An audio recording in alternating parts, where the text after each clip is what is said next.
ينطلق صوتي هذه المرة من دمشق، ينطلق من بيت أمي وأبي. في الشام تتغير جغرافية جسدي، تصبح كريات دمي خضراء وأبجديتي خضراء. في الشام ينبت لفمي فم جديد، وينبت لصوتي صوت جديد، وتصبح أصابعي قبيلة من الأصابع. أعود إلى دمشق ممتطيا صهوة سحابة، ممتطيا أجمل حصانين في الدنيا، حصان العشق وحصان الشعر. My voice rings out this time from Damascus. It rings out from the house of my mother and father. In Damascus, the geography of my body changes. My blood cells become green and my alphabet becomes green.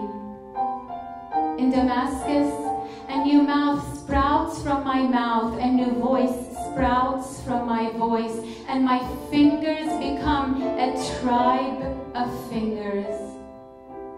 I return to Damascus riding on the back of a cloud, riding the two most beautiful horses in life, the horse of passion and the horse of poetry.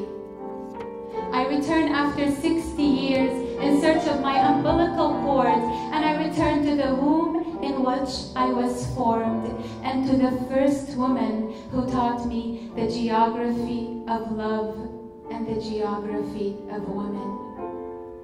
I submerge myself in the Psoriya market, and I delve into clouds of spices and cloves, of cinnamon, anise, and rosewater again and again. And I forget, while in the perfume market, all of what was manufactured by Nina Ricci and Coco Chanel. Damascus, what have you done to me? How can you transform my education and my aesthetic taste? For the ringing of cups of licorice has made me forget the piano concerto of Rachmaninoff. How the gardens of Damascus have transformed me into becoming the first conductor in the world, leading an orchestra of willow trees. I remember Damascene houses with their copper doorknobs, their ceilings embroidered with glazed tile, and their interior courtyards resembling the description of heaven. The Damascene houses are beyond architectural text. The architecture of our homes is based on an emotional foundation, for every house leans on the hip of another, and every balcony extends its hands to another facing it. Damascene houses are enamored houses that exchange visits secretly at night. When I was a diplomat in Britain 30 years ago, my mother would send me letters with the arrival of each spring. Inside each letter was a bundle of tarragon. The English were suspicious of my letters, so they took them to the laboratory, examined them under laser rays, and turned them over to Scotland Yard. But as they gradually became weary of me and of my tarragon, they asked, "Tell us, by God, what is the name of this magical herb that has dizzied us? Is it a talisman? Is it medicine? Or is it a secret code? What is it called in English?" I replied, "It is difficult for me to explain, for tarragon is a language that only the gardens of Damascus speak.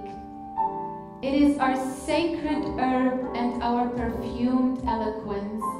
And had your great poet Shakespeare known of tarragon, his plays would have been better." In short, my mother is a very kind woman who loves me very much.